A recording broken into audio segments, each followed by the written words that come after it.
Ladies and gentlemen, welcome to part 3 of our convention rebuttal. Today, we're gonna learn what some dude in the Middle East thousands of years ago can teach us about patience. Yeah, and why we should sell all our stuff to serve the organization. I mean, God.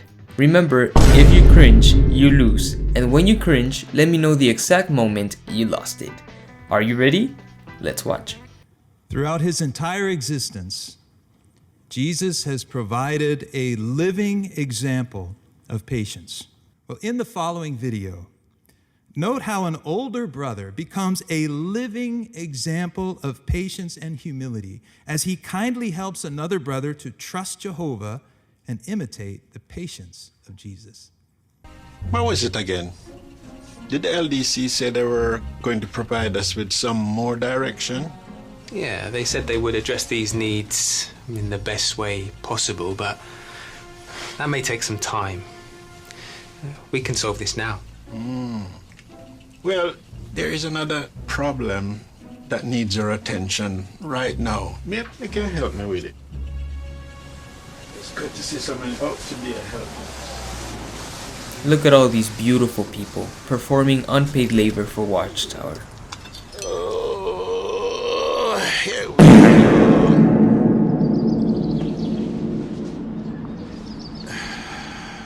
Winston should have been eating watermelons in paradise by now, not playing Bob the Builder in the Kingdom Hall with his busted back. You know, we just did this. You look away for a minute, and they spring up again. Gardening, you know, is hard work. It takes time and patience. Seems like I have little of either lately. Let me ask you something. When you picture Jesus, what do you see? This.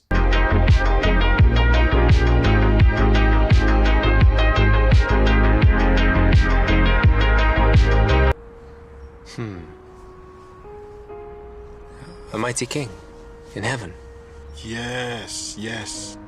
On the white horse, with his bow in hand. Just thinking about that image for a few seconds makes you realize how silly it all is. I mean, why would an immortal king of the universe want to ride a pony? Or why would he use a bow and arrow? If the king of peace is in the business of war crimes, why wouldn't he use more sophisticated weapons like a machine gun or military aircraft? Silly humans and their heavenly dreams. Jesus has the power and the desire to do so much. But he waits until his father gives the word. He had to wait a long time to become king of God's kingdom. And he still waits to rescue us. Yeah, you're right.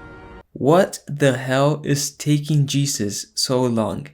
Jesus let 2 world wars come and go without moving a finger. I don't think he's coming down anytime soon. He's probably adjusting his bow or something. Jehovah's way is always the best way.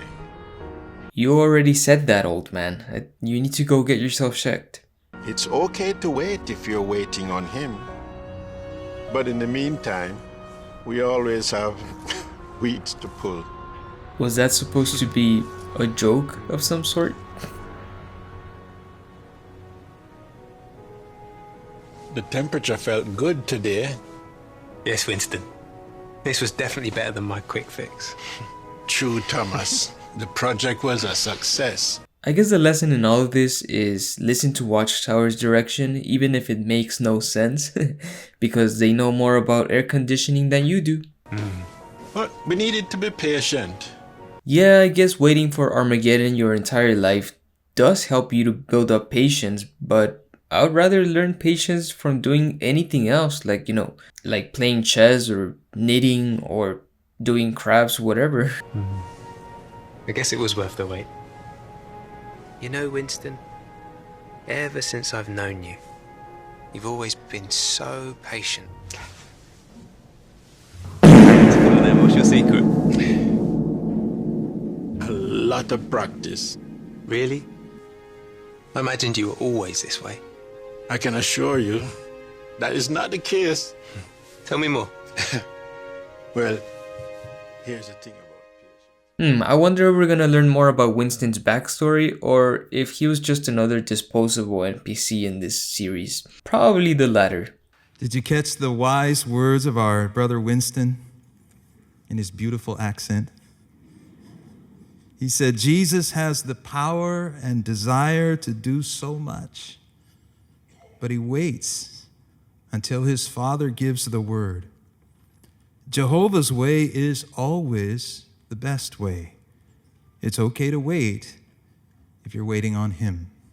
We trust that our Heavenly Father, the God of justice, will judge matters righteously. Is he about to say in his due In time? his due time. Yep. Trust Jehovah enough to wait on him. Imitate the patience of Jesus. And never, ever give up. Damn, that line delivery was kind of sad. Sounds like a man who is on the verge of giving up, like he's trying to convince himself to hold on to this flimsy paradise fantasy. The next speaker tells us how imitating the example of Abraham and Sarah will help us develop patience. I wonder what a fictitious desert nomad can teach us about life in the 21st century. So the Bible provides many examples of persons we can imitate, persons whose faith and patience enabled them to wait on Jehovah to fulfill his promises for them. But what did Jehovah ask Abraham and Sarah to do? He told them to pack everything up, to leave their home, leave their relatives, and go to a new assignment, and he didn't even tell them where. Now think about it. Jehovah told this to Abraham in a special way. Sarah had to learn it from Abraham. Have you ever wondered how that conversation went? Yeah, she probably wondered if the desert sun had caused Abraham to start hearing voices in his head. But now here's a question. Is it realistic for a married couple today to imitate the faith and patience of Abraham and Sarah? No, because Abraham did not actually act out in faith, at least in the way faith works for us. Having faith is believing in something despite the lack of evidence. Abraham in the Bible story had abundant evidence of God's existence. Hell, he even enjoyed direct communication with Jehovah himself, a privilege that no modern Christian can claim to have. That's why trying to extract practical lessons from Bible stories is so silly. These Bible characters were so incredibly overpowered and they talked directly with God. Nothing to do with people living today.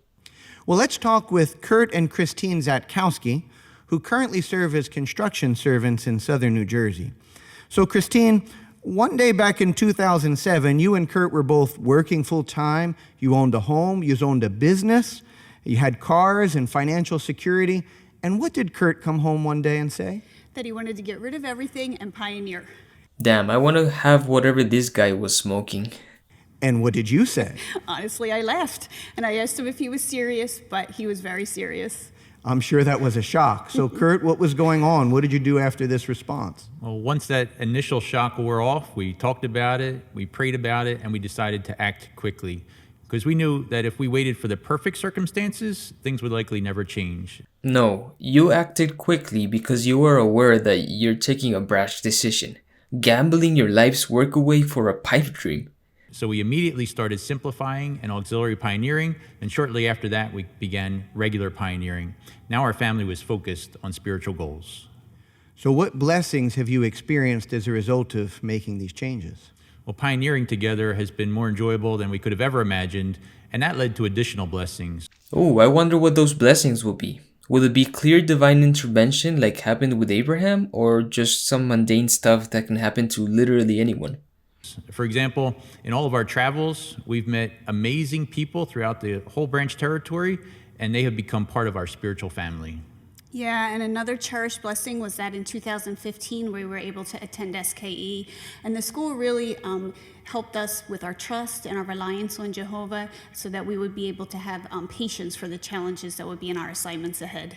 Well, thank you for highlighting that. So, you sacrificed your financial stability for the opportunity to meet more people and for the bragging rights of having attended SKE. That's so lame. Watchtower loves telling the Abraham story because it promotes blind obedience. Sacrifice everything you have for Watchtower and you will be rewarded. I mean, Abraham was willing to sacrifice his own son because of the voices in his head. He was an absolute tool. The perfect example for believers who are expected to obey everything Watchtower orders them to do. It's quite sickening. We moved to California to start our first LDC assignment. Yeah, and then from California, we went to Texas, to Pennsylvania, to Florida, back to New York, back to Pennsylvania, and now back to New Jersey with many small moves in between. And you're going to tell me you lived in tents too? No tents, but we didn't always know where we would live in all of those locations, so it took patience waiting to see how Jehovah was going to work it out. Now this couple is being dragged around the United States to perform free labor for their overlords. Don't get me wrong, there is beauty in sacrificing your comfort to perform volunteer work for others. Whoever does it has my huge respect. But when this volunteering is done to enrich a corporation which constantly lies to you, it's not just volunteering anymore, it's slavery. I agree. In fact, we don't consider anything that we gave up to be a sacrifice at all. They actually turned out to be upgrades.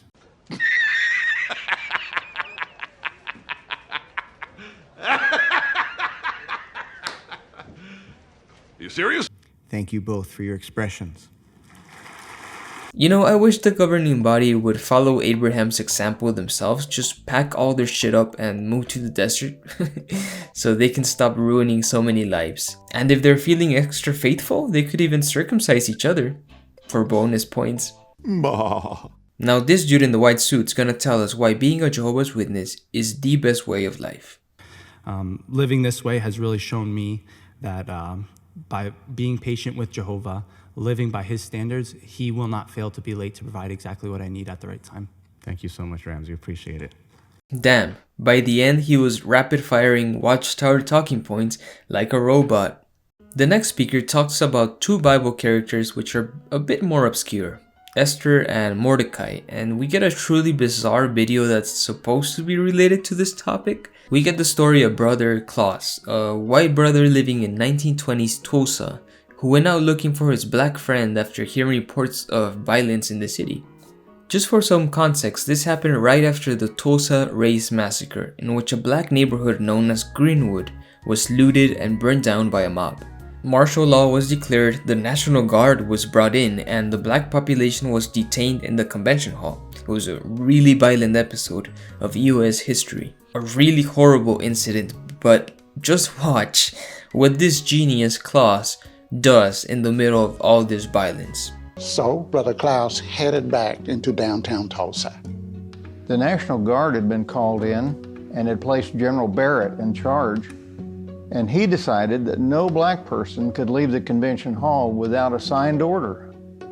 So Brother Klaus patiently waited to see the general and explained that he just wanted to help his friend. After Brother Klaus agreed to be responsible for the family, the general signed the order. But then Brother Klaus had to walk through a mob of armed white men to get into the convention hall. It happened to be the same location that just 2 nights before, Judge Rutherford had delivered the talk, "Millions now living will never die." But Brother Klaus courageously walked up to the guard, handed him the signed order, and was let in. Now, the auditorium was filled with black people who must have been very puzzled to see a white man. But Brother Klaus calmly walked through the crowd, met Brother Hill and his family, and took them back to their home.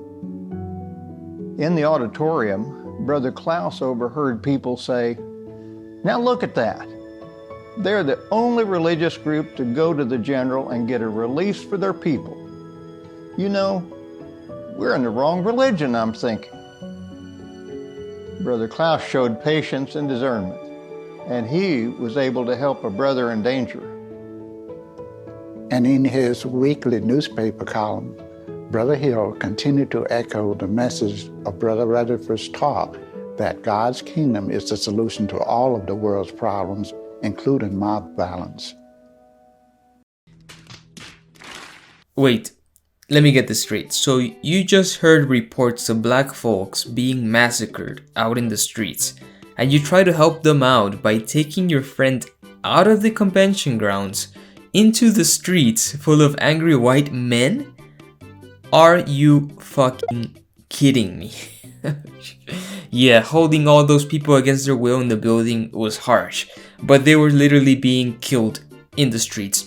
This is the most stupid thing Claus could have done. Might as well just took out a gun and shot his friend right in the convention hall.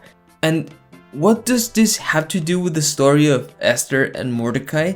Who approved this script? I really feel like a Karen right now because I want to speak to the manager of whoever wrote this shit. Brother Klaus was patient, he was discreet, but he was willing to take action at the appropriate time. Just like Mordecai and Esther, he was willing to risk his life in order to protect a fellow believer of Jehovah. No, this dude risked the life of his friend by trying to be the hero of the day. What an awful story.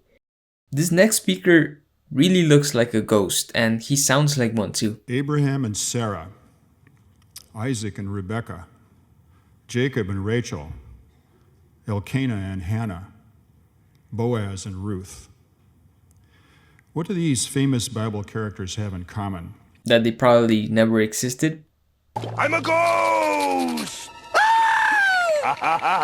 Next, we get this video of a Jehovah's Witness from Angola that withstood years of prison for his faith. Watchtower sure loves to use the suffering of African brothers to promote loyalty to the brand, right? Brother Mankoka also had the opportunity to help others to get to know the truth. And one of them is my uncle, Philip Cunha. He was in that jail as a political prisoner, and he learned the truth there. And as a result, 4 generations of our family today are Jehovah's Witnesses. I always feel a certain type of dread when I hear of entire families falling into this cult because of one of their great uncles decided to embrace it. It's not easy breaking free from this religion when your family has been in it for generations. What will help you and I to endure the persecution that we may face in the future? That we may face in the future? I thought persecution was a guaranteed part of the Great Tribulation. That's gonna happen any second now. Well, hopefully when you're hiding in your basement, you don't get someone like Brother Claus to take you out into the streets. Thank you, brothers, for showing how we can imitate those Bible examples. Well, let me know what you thought of this convention session in the comments below, guys, and please let me know the exact moment you lost the crunch challenge. I think everyone loses it at some point, and I love reading your responses. If you would like to have early access to all my videos, head on over to Patreon. It's only $1 a month, and you help me continue this work for years to come. Your support means the world to me, guys, and I appreciate every single one of you. So I hope to see you in the upcoming rebuttal. This convention session continues. Take it easy, guys, and stay away from the sour.